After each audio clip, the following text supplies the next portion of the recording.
Hello everyone, welcome to another exciting episode of Dayspring Discussions. I'm your host, Sean McGahee, and this is a show where we talk about movies, TV, sci-fi, fantasy, comic books. If you geek out about it, we're going to talk about it. You can find Dayspring Discussions on our Facebook group and on Twitter, and contact us, dayspringdiscussions@gmail.com, and listen to Dayspring Discussions on iTunes, YouTube, Podomatic, and Patreon, guys. Well, happy Friday. It is a warm Friday here in Austin, Texas. It's 83 degrees, and I gotta say, it is way too warm for it to be a week before Thanksgiving, guys. I'm from Indiana. You know, right now it should be 63 degrees. It should be a little chilly. I should be wearing a light sweater or something like that. But no, I'm still running around in flip-flops and shorts. I've been here for several years, and I still can't get used to the weather. The holidays, I love the holidays, but it doesn't feel like the holidays unless it's just a little bit chilly outside. But maybe that's my personal taste. But anyway, guys, we are not here to talk about the weather. We're here to talk about all things geek, and it is a great day to be a geek. We got three things that are really major in our world, which is Punisher, came out on Netflix today. Justice League is in theaters, and Star Wars Battlefront 2 has come out on gaming consoles. Now, I've watched about an episode and a half of The Punisher right now. After I'm done doing this podcast, I'm going to go back, continue to watch a little more, get through a couple more episodes, and then tonight, I'm going to see Justice League.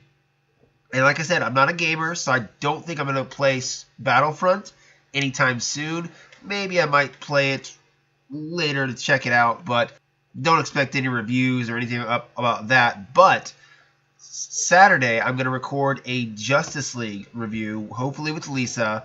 I'll hopefully get that review posted Sunday morning. And then on Monday's show, I'm going to give a review of The Punisher, guys. So go through Netflix, watch that, go watch Justice League, then listen to my reviews coming out on both of this in the next couple days, and then fire back and let me know what you think. So today I got three topics I'm going to run down, give a few opinions on, and you guys fire back on social media and a Gmail account. Let me know what you think as well. So let's just get right into it. Starting off, topic number one. Now, as I always like to boast, this show, for those of you who may not know, is an X-Men reference, and if you do know it, kudos to you. So whenever there is X-Men news, I always like to start off with that. And 20th Century Fox came out yesterday and said they are developing a film that will star Jamie Maddox, aka Multiple Man. Now, according to Deadline, the movie is in development with James Franco set to star, and Ramona Films, the company Franco runs with his brother Dave, is also set to help produce the picture. Now, the character of Multiple Man first appeared in 1975 giant-sized Fantastic Four #4 and has been a recurring X-Men character since the 80s. He also landed a role on Peter David's fan-favorite X Factor run in the 90s and later on became team leader of X Factor for quite some time. The character has appeared in live action in X-Men The Last Stand and was portrayed by Grey's Anatomy's Eric Dane. As we know, 20th Century Fox has a slew of X-related films coming out this next year. You got New Mutants, you got Deadpool 2, which we just saw a little bit of a teaser for, and then we have X-Men Dark Phoenix that's coming out all next year. Looks like they're looking to go on a couple more films. We know they're thinking about X-Force and beyond, probably more X-Men films, probably another Deadpool film. This is going to be another one of their films, and I gotta say, I mean, Multiple Man is a good character. I loved in the 90s Peter David, X Factor, what he did with that book. You had Havoc, you had Polaris, you had Wolfbane, you had Multiple Man, and then you had Strong Guy, which I thought was a great team. And then Quicksilver was in the mix as well. So they're all characters, minus Strong Guy, that we've actually seen in live action some form or another. You got Polaris on The Gifted right now. You got Wolfbane, who's going to be shown in the New Mutants. So that team, I really enjoyed. I collected that comic for a little bit. Peter David at the time also was writing The Incredible Hulk, and there was one crossover with X Factor and The Incredible Hulk that I really enjoyed during the early 90s. I forget the name of it, but that was a pretty good one. X Factor worked with the government as kind of their own mutant protection agency. Originally, it was the original X-Men, Cyclops, Jean Grey, Beast, Iceman, Angel, that started as X Factor, and then in the early 90s, it switched over to Havoc and Polaris taking over the team. It was edgy, it was cool, very awesome, and Multiple Man was a big part of the team. Now, this character has also had a lot of issues throughout the years. At one point, his clone turned evil and tried to kill him.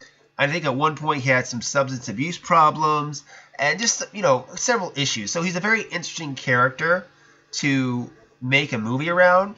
But in my opinion, I don't want to see a solo film with him. I'd rather see a regular X Factor film, whether it be one where he's running the show or one where he's part of the team with Havoc, Polaris, and the Quicksilver, the rest of them. I like the character. I'm just not a big fan of him having his own movie. What they decide to do with it, I don't know. They can make anything interesting if it's a good enough storyline.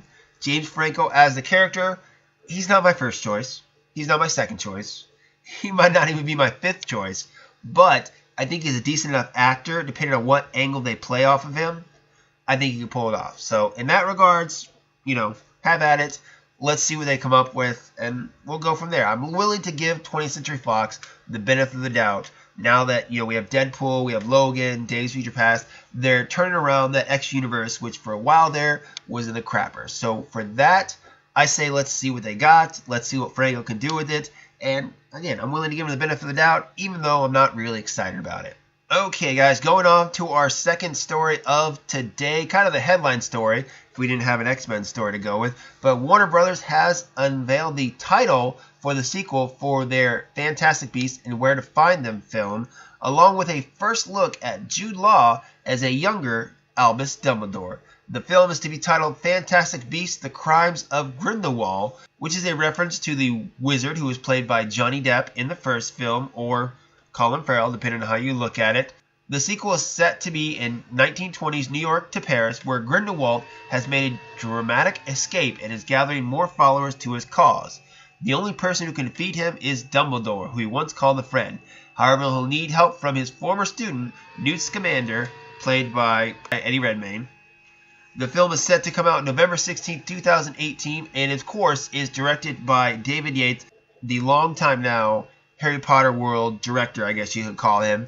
The film also sees the return of Catherine Watterson as Tina, Alison Tadil as Queenie, and Dan Fogler as Jacob, not to mention Ezra Miller is back as Credence. So, title of the film, The Crimes of Grindelwald, okay. Albus Dumbledore, played by Jude Law, looks pretty good. Overall, yeah. I mean, I'm not super excited about this film.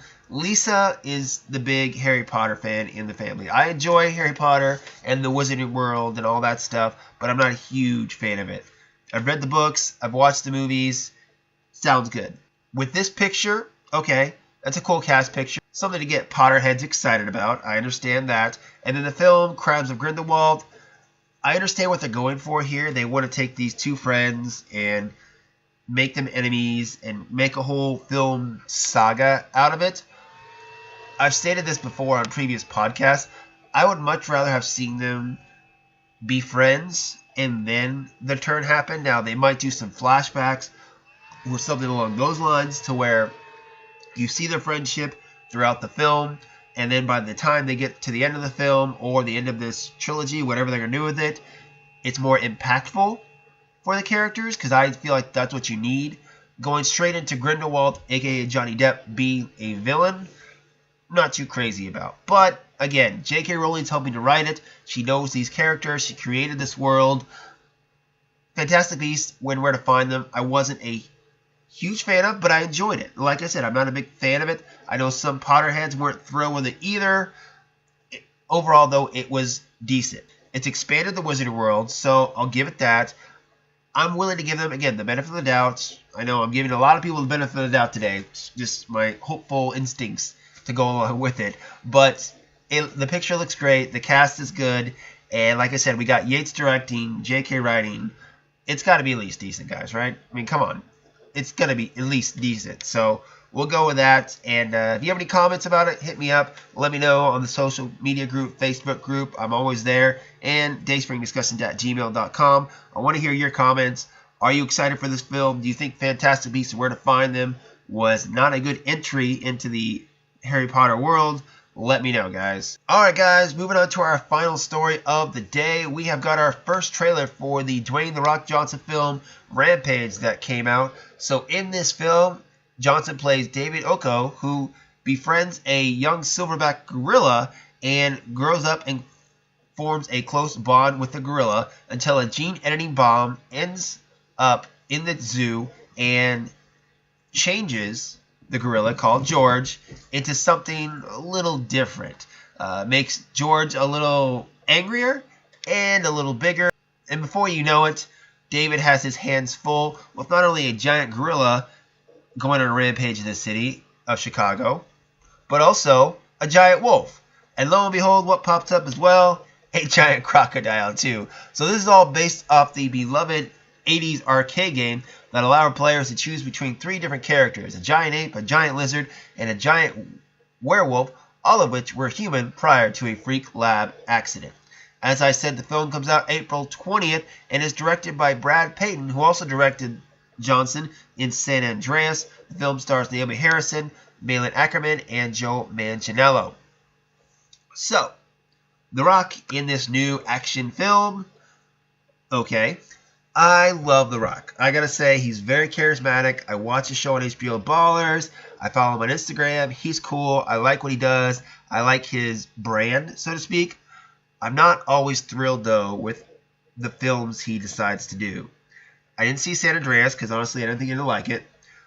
He's got the new Jumanji film coming out at the end of the year. I don't think I'm going to like that too well, although trailers have gotten better for it to where I might go see it. I doubt it, though. But Johnson himself, I think, is really cool. I like what he's putting out. And this, while I'm not thrilled with it, I am curious by it. I played the Rampage game when I was younger on Nintendo. It was hilarious to play. You could hop up on buildings and punch them and make them come down, and then all the while you would take people and eat them, and sometimes you'd have to spit them out. You could also punch the werewolf. You could get into fights with each other. You could punch tanks.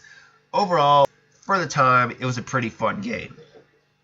This film, I know they're trying to put a little spin on it. To me, it comes off very much like King Kong and Godzilla, which we're getting a King Kong versus Godzilla film in a couple years. So maybe this is just a precursor to prepare us for it. I don't know. I think the film will be entertaining. Whether I think it's good or not, that's yet to be decided. This trailer definitely, however, got my interest. I don't know if it's got enough of my interest, though, to get me to go to the theaters, though, and actually watch it. So maybe we'll see. Another trailer might change my mind, but as of right now, check it out for yourself online, guys. Let me know what you think. Hit me back on the social group and, of course, Gmail, and then we'll start the discussion going. Well, that's it, guys. It's a nice short show, mainly because I want to get back to watching The Punisher. I want to knock out a couple more episodes today before I go see Justice League.